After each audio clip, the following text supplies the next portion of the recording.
I've been so inspired by volunteers, especially right now. You know, people could point out so many things that are wrong in the world or the church, and I've always said, you know, but I've known some of the best people. This is a ministry at the foot of the cross. Any cross for any person, having no concern if the person deserves to be healed.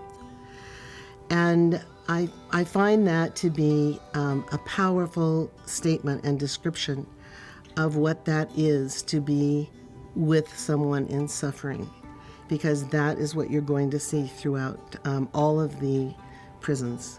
Whether it's a juvenile facility, a jail, a prison, a state prison, a federal prison, or an INS center. These are all different systems, but this is a mirror of our society. This, inside you will see all the people who have been caught up with everything that doesn't work in our society today.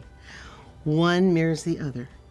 And that's very important to understand when you're coming into prison ministry or restorative justice ministry. People that are incarcerated are from every walk of life. And so whoever goes in there needs to reflect that, okay? And so I can't do that by myself.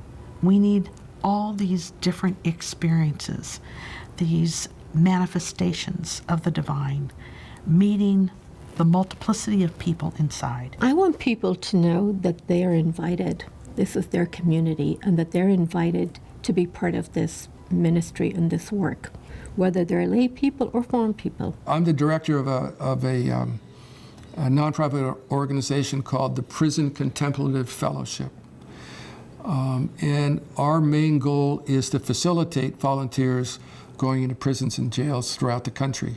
We have many more prisoners who want groups to start than we do volunteers willing to go in, because the reality in prisons and jails is that you can't meet on your own. You have to have a volunteer sponsor kind of thing to come in. And typically they're afraid. They're afraid of prisoners, and they're also afraid that they don't know enough about contemplative prayer. And so they need reassurance that it's not a conceptual thing, it's a heart thing. So if the only real requirement that I've discovered is important is that they have some kind of a practice. I think it stems from having a personal experience of the healing and the love of the Lord for me personally, and the desire to invite others to be part of it. What I like to see is that people are always open to grow, that we are all together in a journey. We are not there to teach something to people, that we are there to share as much as, we are there to receive from others, and that they are open to grow. When people have their mind set, and this is what I'm going to do, and it's my plan or no plan, then there's no use for ministry that way. We have to be able to grow and to be open to the action of the Spirit, wherever the Spirit leads us. But that's kind of the greatest difficulty, because people think it's about convincing, message, reaching, saving, rescuing, and you have to turn all that on its head. So I went in with two potential volunteers, a minister and a grandmother, okay? So I gave a presentation and I talked somewhat theoretically about contemplative prayer. And then the minister after me said, well, yeah, I'll be volunteering, I'll come in once a week and, we'll have discussions and so forth and so on. Then it came time for the grandmother. She said, I don't know if I can do this. I just know that I love to do centering prayer. I just love it. It means so much to me. And maybe I can help, maybe I can't. But I'd love to give it a try. She had a group of Gang Members Anonymous, GMA, tough group. She had them in her hand in a second because of her sincerity. That's what gets it. And she had a centering prayer practice that was meaningful to her. Now that was about 6 years ago. She's had a vibrant group going on in that prison for every week for the last 6 years. And I've visited there every once in a while. They love her, and I can see why they love her, because she's totally unpretentious, she's totally non-judgmental, and she really loves them. And I tell the young men I work with is that when you do the work, even education, advocacy, or hands-on, that the person in front of you, they will know if you love them. Now that sounds very spiritualistic, but I cannot tell you how many times that when you guys have come in and done a retreat, it's the first time I felt as a human being. We fly the flag of hope, and we fly the flag of being inclusive love in this world, and really being more concerned about people finding their true humanity and divinity within them and guide them and direct them to a place where they can profess that, acknowledge that, draw on fellowship, or whatever it is, rather than pulling people into my way. You come as a learner. You don't come as, a person that knows everything, because I really didn't know. And I learned from the prisoners. I learned from their families. I learned from the victims. I met incredible people inside and outside. The greatest difficulty, of course, is the temptation to try to reach folks. And I remember I had a gang member who was a former inmate who was working in the streets in Houston with gang members, and he kind of pleaded with me, and he said, how do you reach them? And I found myself saying to him, for starters, stop trying to reach them. Can you be reached by them? So I would always encourage anybody who wanted to do detention ministry and be engaged in restorative justice, that you ought to turn stuff on its head. If you think you have a message that these young people need to hear, wow, come back the minute you've lost that message. Can you be vulnerable enough to allow yourself to be reached? We've had people, I want to come in and teach them the rosary, and that's going to make everything perfect. And we said, well, it's not, you bring no agenda with you.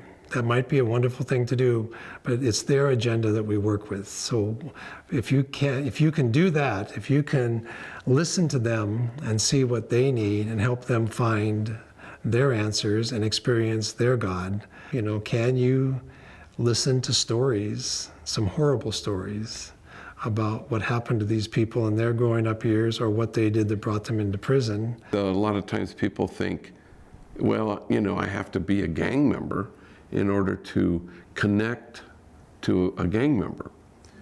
That, and people will say this, well, that kid is going to listen to me because I'm a gang member more than he'll listen to you, which is, of course, is true if the task is talking at people. But since the task isn't, it's about receiving people and listening to people, being reverent with people, and allowing yourself to be reached by people. Since that's the task, wow, if you're the proud owner of a pulse, you can do this. This is something that everybody can do. This is a career opportunity that most people don't even know exists. They think it's just for formed men and women, but it's really for everyone in our communities. Whether you want to work in an institution, whether you want to work in a parish, whether you want to start a bereavement ministry group, whether you want to just be present to the needs in the community to make it better. And I think for anyone wanting to come into this ministry, it makes it a little bit easier knowing you don't have to come with the answers. That God put all the answers for me inside me and all the answers for them inside them. And what my job is to keep asking them questions till they find their answer. And that's the answer that's really going to work for them and really bring about the change and the healing that they need. And so not to come in as, we're the experts. They are the experts in their own life. And we just have to help them layer by layer get down to that answer that really is their answer. And that's what's going to bring about the change in their lives. I always stress to the volunteers, that it is important that they enjoy what they are doing. If they don't enjoy it, it is something that they are dragging, that they feel that they do it out of obligation, that's a sign that it's not for them. And so not to feel that they have to go there. You don't have to be a genius. You don't have to be a saint. You don't have to be a mystic. You just have to be willing to take a risk, Go outside of your comfort zone a little bit and experiment what is going on there and experience the kingdom that is there before your eyes. It's just a remarkable opportunity, and it saddens me that more people don't have the opportunity to go in there. You know, God wants to heal this, but he has to have somebody to be able to do that through, right? And oftentimes, like I said, we feel we're not worthy or we're not able to do it, and God somehow uses us.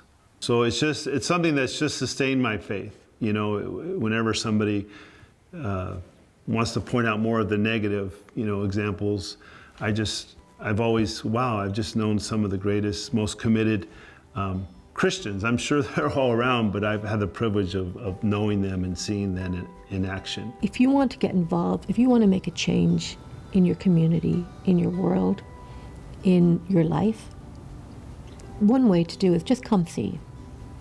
Come see what it's like. Come visit. And you don't necessarily have to work inside the prison. You may work in the parish. You may work with the Office of Restorative Justice. You could work with the parents of the incarcerated or the parents of people affected by crime. There are many, many opportunities, many ways that you can get involved. We can't do it without you.